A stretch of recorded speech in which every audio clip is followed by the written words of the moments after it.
Meet Me in Istanbul, Chapter 7, The Man and the Grey Raincoat. Kamal was waiting in the car outside the consulate gates. "What did he say?" Kamal asked as Tom got in the car. "The same as Dunya," Tom replied. "It was an accident. Angela's dead. The file is closed." Kamal started the car and drove away from the consulate. "Mr. Pennington advised me to go back to London," Tom continued. "I'm beginning to think he's right." Kamal said nothing. "The police think Angela is dead, and the people at the consulate do too. I'm the only person who doesn't think she's dead. So what am I going to do? Stay here in Istanbul? Go home? Really, I just don't..." "Now wait a minute, Tom," said Kamal. "How long have you been in Istanbul?" "Not very long."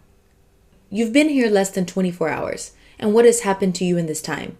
You've had a terrible shock. You've been told that your fiancée was killed in an accident a week ago, but you are sure you saw her from the bus last night.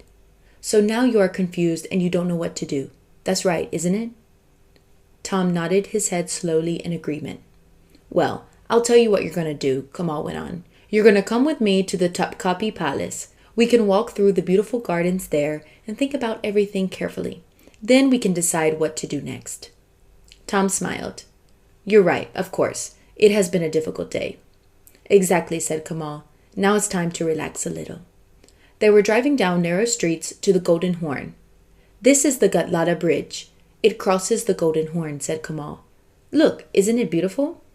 They drove slowly across the bridge in the bright sunlight. "It is beautiful," said Tom, looking out across the Bosphorus.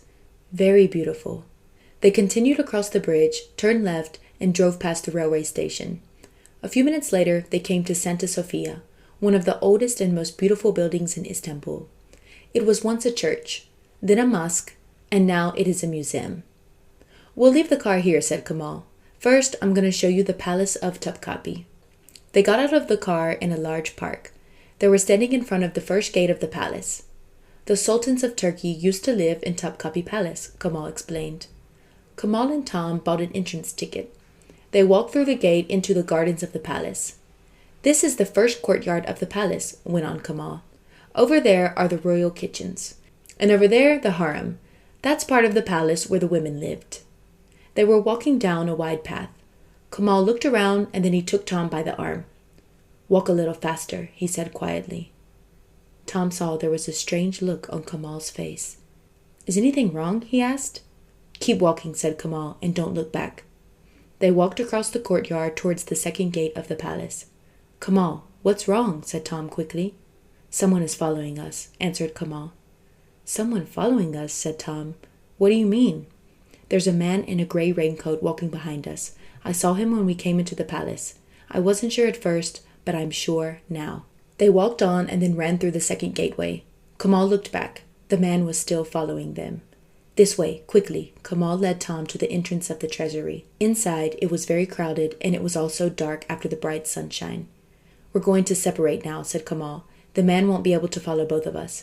You take a taxi back to your hotel. Have you got some money?" "Yes," said Tom. "Right. I'll phone you this evening." "What are you going to do?" asked Tom. "I'm going back to my car." "Be careful," said Tom. "You too," said Kamal. "See you later." That's the end of Chapter 7, The Man in the Grey Raincoat.